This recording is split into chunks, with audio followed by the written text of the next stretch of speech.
কাকি আপনার নাম কি? সালেহা আপনার স্বামীর নাম? সুলতান শাহ। কয় ছেলে মেয়ে আপনার? আমার 3 ছেলে এক মেয়ে। ছেলেরা কি করে?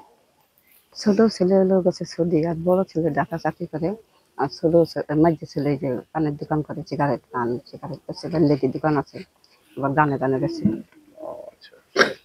আচ্ছা, আমরা যতটা জানতে পারলাম যে আপনার ঘরের ভিতরে পাশে 3-4 বাড়ি পরেই যে বাচ্চু তার মরদেহ আপনার ঘর থেকে পুলিশ হ্যাঁ প্রশাসন উদ্ধার করেছে। আসলে এই হ্যাঁ বিষয়ে স্যার, কি জানেন আপনি একটু বলেন তো? আমি কিছু জানি না বাবা।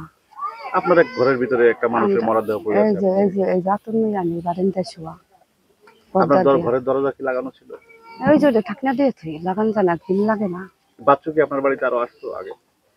না আসা যাওয়া আগে, করতো কিনা? আগে অনেক আগে আইতো, গেতো না, আবার আইতো, আমার ছেলের হাতে আইতো, আবার আজকে গেতো। তো হঠাৎ করে আপনার ঘরের ভিতরে এভাবে সে না বইলা দরজা খুলে ঢুকে গেল, এই বিষয়ে হেইটাই হেইটাই তো বাবা, হেইটাই আপনারা তদন্ত করেন। আপনার কাছে যে দয়া দমি, আপনার কাছে আমি বিচার চাই। আবার দেখলাম ওনার রক্ত পড়ে আর আছে ওখানে। আমার অন্যায় হলে আমার বিচার করবেন না না, আপনারা। বিষয় হলো কি যে অন্যায় সেটা তো দেখো প্রশাসন, হ্যাঁ হ্যাঁ কিন্তু একটা মানুষের ঘরের ভিতরে হ্যাঁ, এইটাই হলো কথা। একটা পাশের বাড়ির মানুষ এসে সে এখানে মারা যাবে, এটা তো আসলে রহস্যজনক বিষয়। হ্যাঁ সবাই তো বিষয়টা নিয়ে হতাশ, হ্যাঁ, অনেক দূরে কিন্তু কথাটা। আসলে আপনাদের কোনো কিছু জানা আছে কিনা না যে আপনার বাবা, ঘরের ভিতরে বা কারা? না বাবা, না আমি উনি যখন ঢুকে তখন কি আপনারা ঘুমানো ছিলেন? হ্যাঁ, এই জন্য পায়খানা করছে, প্রস্রাব করে, রাইতে বিছানা করে, ওই পাল্টা আপনারা বানিয়ে কখন করছে। জানতে পারলেন যে আপনার ঘরের ভিতরে বাচ্চার মরদেহ পড়ে আছে? আইজাম দেওয়া রাখান দেয়, আমি মিশা কথা কব না, আইজাম দেয় না গেলে। এর ভিতরে উনি বাথরুম পায়খানা করছে, ওনারে আমি পাল্টা বানিয়ে দিয়ে পদ্মায় পানি দিয়ে, এর ভিতরে ওই দরজা তুললেই ওই ফেলে চাইছি চাইছি, পরে দেখি গায়ে মুখ, মুখ দেখে আমি শিক্ষু দিছি। আবার যাইয়া আমি বাজান, আমি এই গাড়ি থেকে দিয়ে করছি, তুই এখানে ওকে, এই কুত্তা বচ্চা করতে তুই এখানে কে হওয়া।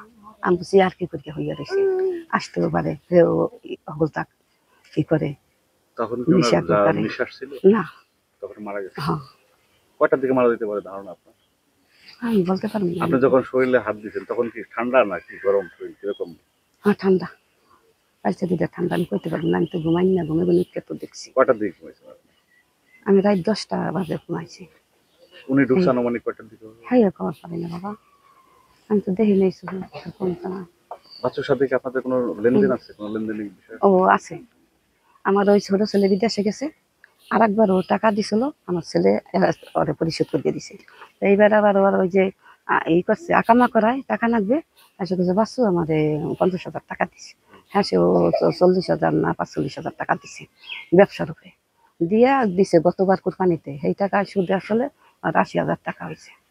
80,000 টাকা হয়েছে, ও কালকে থানায়ও বলছে, ওর ভাই জালাল বলছে যে ওনার কাছে আমার ভাই বউ 80,000 টাকা বলেছে। আমি হেন বলছি যে স্যার হওয়া পাবে, আমার ভোলাই আনছে, আমার ভোলাই পাবে।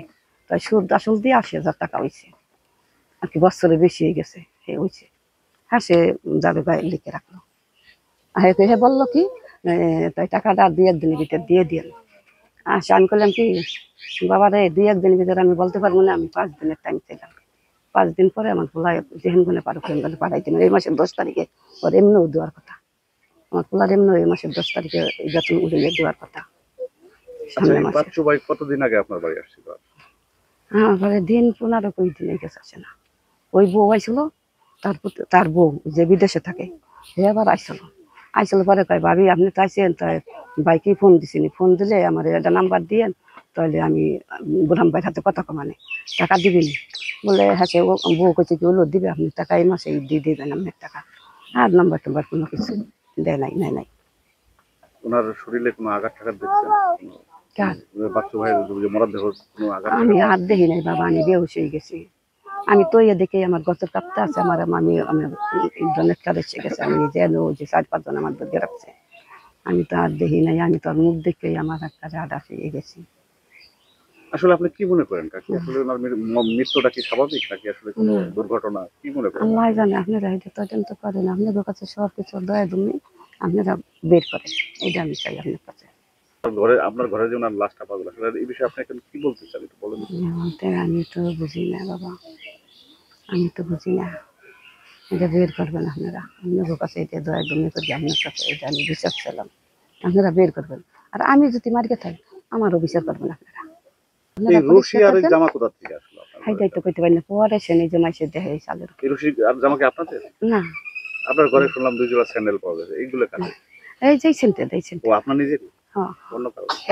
এই সেন্টে কিন্তু জামার রশিটা আপনাদের না, না এগুলো অন্য লোকের। হ্যাঁ তো কি মনে করেন আরে। যে বাচ্চুরে কি বাইরে এদিক ওদিক হুম। মাইরে কি ঘরের ভিতরে ফেলা, এরকম কোনো সন্দেহ আপনাদের? না তাও হয় না। আমার হয় না।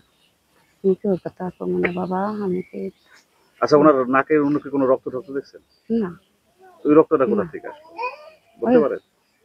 ওই যে হ্যাঁ আপনার ঘরের ভিতরে এখনো যে ও রক্ত, হে রক্তটা তো ওই যে তারা নিচে তারা বলতে পারবে, পুলিশের কাছে বলবে। পুলিশ প্রশাসন যখন উদ্ধার হ্যাঁ করে? তারা নিচে তারা বলতে পারবে কোথায় মানে বেরিয়েছে। আপনার নাম কি বললেন? সালেহা স্বামীর নাম? সুলতান খা গ্রাম? কুশাবাঙ্গা।